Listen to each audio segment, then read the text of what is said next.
العالمين الصلاة والسلام على رسوله الكريم وعلى آله وأصحابه ومن استنى بسنته إلى يوم الدين. Assalamu alaikum wa rahmatullahi wa barakatuh, brothers.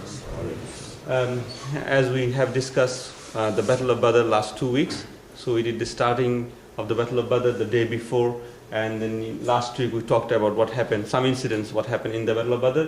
So inshallah ta'ala today I'm intending that if Allah wish, then we're going to finish the Battle of Badr. So I just, as usual, make some summarized points of the last part of the Battle of Badr.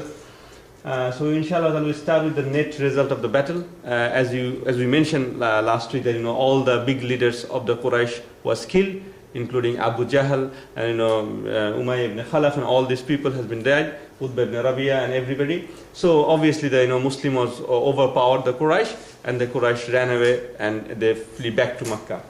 And about 70 of the people, the Quraysh was killed. 72 of them became the prisoner of war. And from the Muslim side, only 14 or 15 people, like the numbers differs. Some books says 14, some says 15. So around 15 Muslim, they accepted Shahada. And Rasulullah gathered all the companions together and he said, we're going to stay here for 3 days. Now, 2 points to mention here. See, some scholars, when they look at this description and they look at the place of the Badr, they saw the Rasulullah intentionally leave one space open for the enemy. If Rasulullah wanted, he could have blocked that way too. But he didn't do that. Not because he's being merciful to them, that they can flee away, but this is another strategy of Rasulullah. Why? Because if you see that all your doors are closed and you have to fight, so the Quraysh have no plan to run back, and obviously they are more in number, so they will fight for their dead. But when you have something open, so they said, okay, our leaders are dead, what are you going to do here standing? So they start fleeing and with that part. So that is another strategy that Rasulullah did at that time.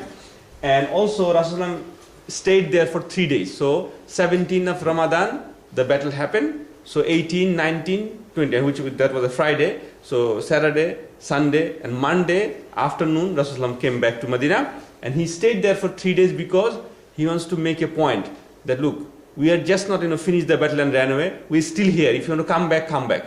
And if you have any other plan, come back. And so he wants to make sure that no Quraysh is coming back. No remnants of this battle is remaining. So he has to make sure that okay, this is all done and we are win from every side of the battle. So that's why he stayed there for 3 days. The next one, the burial of the dead bodies. So obviously, because there's only 15 Sahaba passed away and they accepted Shahada, so all the Sahaba were, individually given qabr at that time.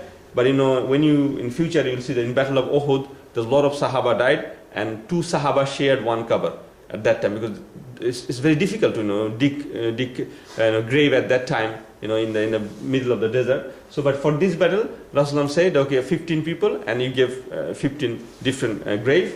And obviously, as you know, that for the shaheed there is no ghusl, there is no janaza, there is no funeral prayer.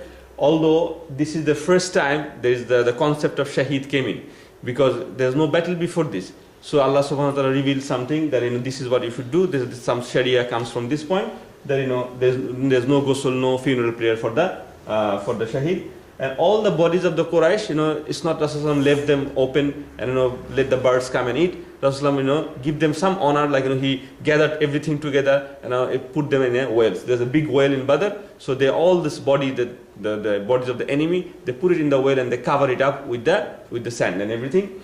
But one of the guy, as I mentioned here, Umayyah ibn Khalaf, if you remember, this is the guy who was the slave of, who was the master of Bilal radhiyallahu anhu. So, and he used to torture Bilal. He used to put big rock on top of his chest and pull his hand. This is how he used to torture him.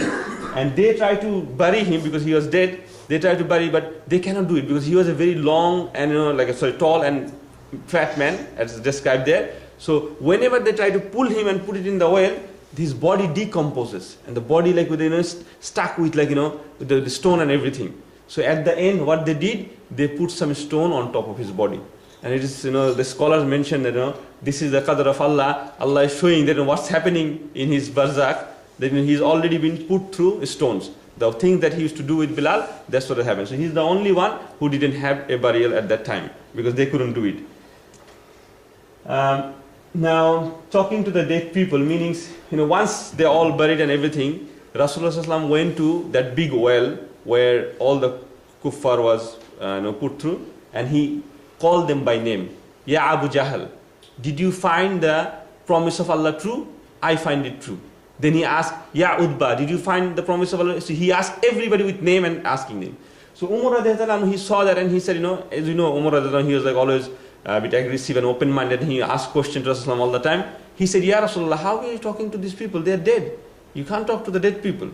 Then Rasulullah said, by the one whose hand, he's like, taking oath of Allah, that by the one who has my soul in his hand, they can hear as well as you are hearing them. So you cannot hear any better than them, meaning they are hearing me. And that's why I'm telling them these things. So now this issue, talking to the dead people, has raised some, not controversy, there are difference of opinion of the scholars, the way that they can hear. Like, when you go to the grave of your father, mother, make dua to them, sometimes, in different times, where are they hearing that you're coming here and you're making dua? So the majority of the people, majority of the scholars says, from the time of the Sahaba, that, yes, they can hear. And this is their evidence. But there is a strong opinion also, they cannot hear. And, I personally, it doesn't matter what I think, but, the Sheikh I'm following and everything, according to him, that they cannot hear. And this is the same evidence they prove. Because Aisha radiallahu anha said, Aisha radiallahu anhu, Umar radiallahu anhu, they all said they cannot hear. And the reason being, Umar asked Rasulullah, Ya Rasulullah, how can you talk? And Rasulullah didn't correct him. Rasulullah didn't say, how you don't know that they can hear. It's a special case. And Ibn Abbas said that Allah has brought life, just like the hearing power, to those people at that time. And that's why he can hear. And a lot of people say, no, they cannot hear. And also there are some Quranic evidence in the Quran and Surah Al-Fatir, Surah number 35, if you read it, and verse number 22, where Allah specifically says that you cannot make the dead hear. So that is another evidence. But people who said they can hear, they say no. Here the dead means the dead in heart. One is like a kuffar. So that they have no light inside. So that's it. Anyway, so this is I just want to mention it here that there are people who said yes and people who said no. But the people who said yes, they have the more numbers in the scholars. So that is the current opinion of the people. Like if you ask any scholar, they will say yes, they can hear, and they will say this is the only evidence that Rasulullah directly spoke to them. But there are other issues in this too. Now the next thing, the distribution of the booty. And as you know, this is as I mentioned before, this is the first battle of for the Muslims. This is the first time, and they don't know what to do with the ganima, with the booty, what they're going to do. And all other previous prophets, when they fight with the enemy, their rule is you have to gather all the property that you have gathered, you put it in the middle somewhere, and Allah send the thunderbolt, and it's all finished there. So for other prophets, it was not allowed to accept the war booty. But Allah honored the Rasulullah ﷺ, the Ummah of Rasulullah ﷺ, that when you are in a jihad and you win the jihad, you are eligible to get the property. And obviously, as I mentioned before, in the Surah Al-Anfal, the surah is all about Surah Al-Badr, and here Allah says that how to distribute this. So basically, the ayah means basically so suppose if we won $100 after jihad, for example, if we won $100, $20 we take out from there. So it's only 1/5. And from this $20, we make the $20 5 times. So $4 goes to Rasulullah, $4 goes to the Ahl al-Bayt, meaning the very close relative of Rasulullah, and then orphan, miskin, and the welfarer. So the people who work for the Allah subhanahu wa ta'ala. So that $20 is divided again in 5s, and this is how it's done. And the $80 goes to the army. $80 goes to the army. Now how it is distributed in the army, that's a big thing, but initially in this battle, because this is the first battle, all the people, all the Sahaba, they got equal share.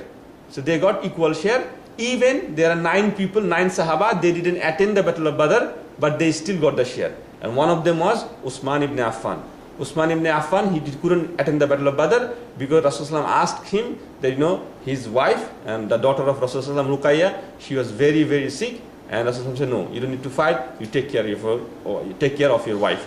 And actually, when the Battle of Badr, these 3 days, as I said, this is happening in the 3 days, right? When Rasulullah back to Medina, the day he went back to Medina, we'll talk about this next week, inshallah. The first thing he heard, the Ruqayya is dead. The Ruqayya passed away. His daughter passed away. And also another thing mentioned here in the books of the Seerah, that it is Sa'd ibn Abi Waqqas. Yeah, if you remember, this Sahaba Sa'd ibn Abi Waqqas is one of the 10 Sahaba, and he got a sword after battling. So basically the rule is that if you are fighting with someone and you kill someone in the jihad, his personal things, you will get it. His personal, like if he has a big dress or a helmet or something like this, you get all these things. So Sa'd ibn Abi Waqqas, he got a sword. And he bring the sword to Rasulullah. He said, Ya Rasulullah, I got this one. And please give it to me. He's asking permission, but he's saying, I got it, so this is mine, please give it to me. And this is the time Allah revealed the first ayah of the Surah Al-Anfal. As our Sheikh said, Yes, alinuka anil fal, kulil anil fali, lillahi wa rasul. So Allah asked, this is the first ayah of the Surah Al-Anfal. They ask you about the booty, tell them the booty is to Allah and His Rasul. Meaning that you have to have taqwa in Allah and Rasul, and whatever Rasulullah decide according to the Sharia, they know you get. So you just ask like this way. So that is one thing that I need to mention it here. The next thing is this, the prisoner of the wars. What happened with them? As you said, there are 72 prisoners of the wars. And Rasulullah said, it's a very interesting thing here. So all the 72 people are gathered here, and Rasulullah checked everybody, looking at everybody, and he said, if Mutim ibn Adi was alive today, and if he said one word, I would have let them all go. Now who is this guy Mutim? You probably don't remember, but he was the guy who helped Rasulullah a lot in the Meccan time. So he's the one who finished the boycott. When the Quraysh all make them go out of the Makkah, and they were living in the desert and cave. He is the one who came and make a treaty with them. That's one thing. He also did another thing when Abu Talib died, and Rasulullah has nobody to protect him. Abu Lahab protected him, Rasulullah, for only 1 week or something. And then Abu Lahab said, no, I cannot do it. Because the Abu Jahal influenced him and whatever he did, and nobody there to protect Rasulullah. And Rasulullah was sending message to different leaders, give me protection, because in that time that you need tribal protection. And this guy Mutim ibn Adi, what he did, he sent his 3 sons with armor and everything, with an honor, and they went outside of the Makkah when Rasulullah was coming back from Taif, and he went there, their son, and they give him the honor and bring Rasulullah inside the Makkah. So this is what he did. And he was a mushrik, he was a kafir. He didn't accept Islam at that time, and he passed away just few days before Battle of Badr. He passed because he was a very old man, so he passed away.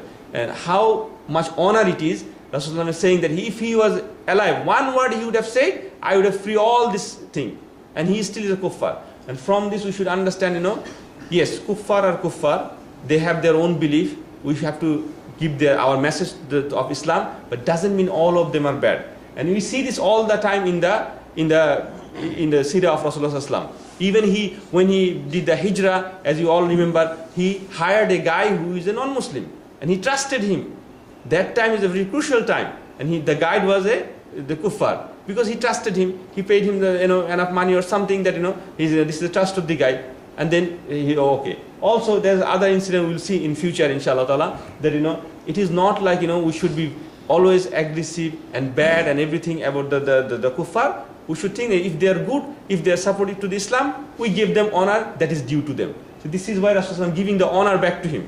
By saying this, Rasulullah knows that he is not there anymore. Rasulullah knows that he is dead. He's not going to come here and say. But just to say and to show the Sahaba that I give him the honor. The things that he did for me, I wanted to do this for him. So that is one incident that is very important. And also here, this is a famous incident, as you know, that Rasulullah asked what to do with these 72 people. So Abu Bakr, as he was a soft person, he said, Ya Rasulullah, these are our people. These are all from our Meccan people. Some of them are brothers, some of them are cousins. So, we should leave them go. We should take ransom from them. We should ask people among them who can read and write. They can teach us, read and write, and we let them go.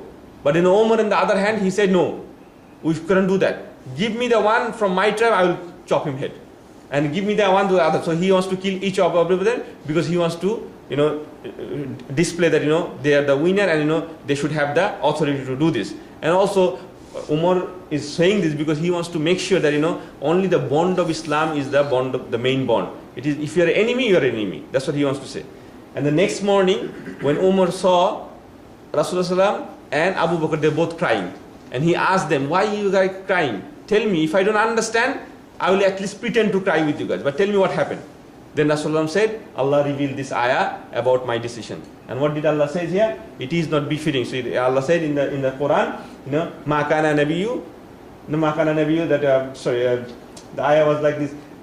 This is not befitting for a Nabi of Allah to let the prisoner of war go until you have authority in the land. Meaning, Allah is saying that your decision is not right for the time because you are still weak. The Muslims are only 300 people. So you have to have establishment of your thing and then you have to let them go.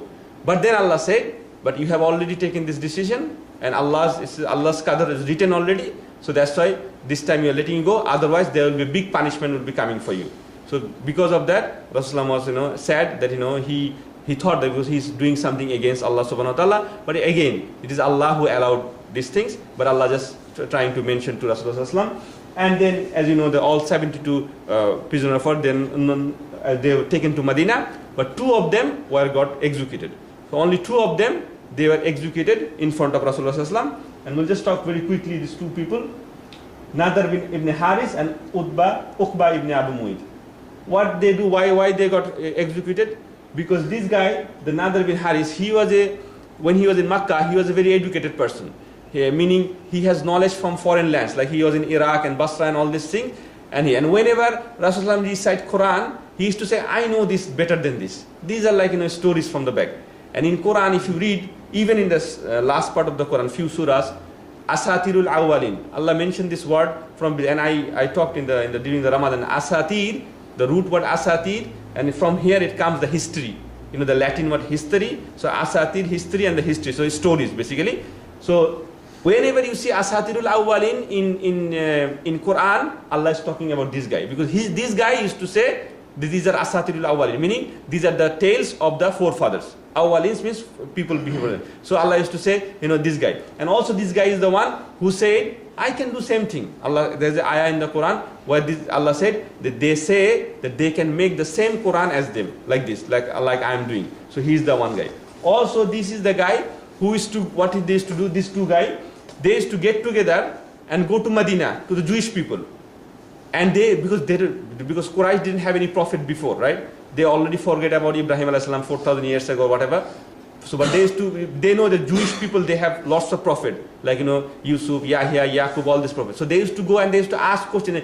There's a guy, Muhammad sallallahu alaihi wasallam, he's asking that he's a prophet. How can we tackle him? And there's a lot of hadiths about these things. The Jewish used to say, go ask this question. If they know, then he's a prophet. So that's when the Jewish people say, go ask him about the children of Ishaq. And they went to Rasulullah and they asked, do you know about the children of Ishaq? And Allah revealed the whole Surah Al-Yusuf. Our Sheikh recited the Surah Al-Yusuf in the first rakah. The whole Surah Al-Yusuf revealed when they asked about Yaqub alayhi salam. And Rasulullah told them all the stories.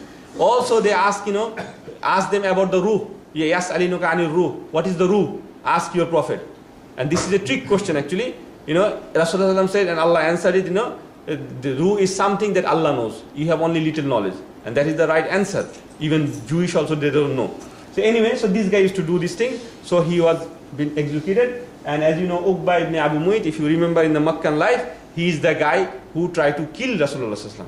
He choked him from the back once. He is the one who put the dirty camel carcass and put it on the top. When Rasulullah was doing the sujood. So this is the worst enemy of the Quraysh. So he is the one. So these 2 got executed, and this is the only time that prisoner of wars get executed in front of Rasulullah. No other battle it happened. So these are the worst 2 guys. So this is what happened there. Now the behaviors towards the POW and the ransom. So obviously all these people, the 70 people now, so 2 people so they went to Medina, and Rasulullah, told all the Sahaba, treat them properly. And this was like never happened in the history, because no other people has treated the POW, prisoner of wars, the way the Muslim did at that time. And some of the leaders who were alive at that time, like secondary leaders, like Suhail ibn Amr or like this, they the Sahaba asked what to do with these people. They are very high qualified people. in their leaders. Where do we keep them? Rasulullah keep them in my house, keep them in my masjid. So those leaders was kept in the house of Rasulullah. Imagine, they were just like 1 day, 2 days before they were enemy of Rasulullah, and Rasulullah, no, keep them in my house, give them food and everything. And all the Sahaba, they give the better, like the meat part to the prisoner of wars, and they keep the bread to them. And say, no, you eat. Because they used to follow Rasulullah like this way. And also there's a lot of incidents here. Even the ransom, this is not a fixed amount. Some of the people, they're so poor, but they just came to the war, right? And Rasulullah said, okay, you don't have to pay anything. And they are also illiterate. They can be educated. They say, that's fine, nothing, you just go back. Only thing you promised to me, that you're never going to come back and do, fight against me. And Rasulullah let them go. And one of the incident happened here, the Al-Abbas, the uncle of Rasulullah. If you remember, Rasulullah had a command that, don't kill Al-Abbas, because he's his uncle and he was like a secret Muslim. So when they catch Abbas say, yeah, Rasulullah, I'm a Muslim. So why are you asking ransom from me? Then Rasulullah say, your Islam, Allah knows better, because he hasn't declared the Islam right that way. But you were in the enemy side, so you have to pay. And then Al-Abbas said, I don't have this much of money to pay. I don't have this much of money, I cannot pay these things. Then Rasulullah said, I know you and your wife went to that place, you dig some soil and you put some money there, exactly this money. And Rasulullah, because Jibril came and told him, and the Abbas said, you are the really true Rasul of Allah subhanahu wa ta'ala. And at that time he said, okay, I'm going to pay. Also there's another incident here, that the husband of Zainab, his name was Abul As. Zainab was another daughter, and she was in Makkah with her husband, and her husband was not a Muslim at that time. And that time it was allowed, because there is no Quranic verse at that time that you cannot marry a non-Muslim, so it is also allowed at that time. So he was also get captured in that prisoner of war, and he wanted to obviously pay ransom. In the ransom he has some jewelry. One of the jewelry was from Khadija. And imagine, after so many years, like it's almost 3, 4, 5 years now that Khadija passed away, Rasulullah looked at the necklace and he understood, and he recognized that this is the necklace from my wife, because Khadija gifted to her daughter in the marriage. This is what we do now, the mothers give their own ornaments to the daughter. As soon as Rasulullah saw this, he asked the Sahaba who is in charge of the husband of Zainab, who is capturing Zainab's husband, and he asked the Sahaba, if you can, please, can you let this piece of jewelry go? Look, he is the leader of the team, and he don't have to ask. He said, okay, just forgive him or something like this, right? No, but he asked, and the Sahaba obviously said, Ya Rasulullah, you are asking, there's no point. So they took the necklace back and give it back to Zainab, and also Rasulullah said, you can go back to Makkah, I let you go, but you send my daughter back to me. Because Rasulullah knew that it's not where it's gonna happen, that my daughter cannot live with the kuffar, because he's not accepting Islam at that time.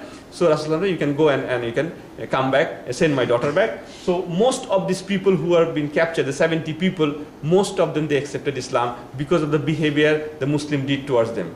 And eventually all of them, even the leaders like Suhail ibn Amr and all the things, within few years time, almost all of them became Muslim, and they appreciated what Rasulullah did with Islam.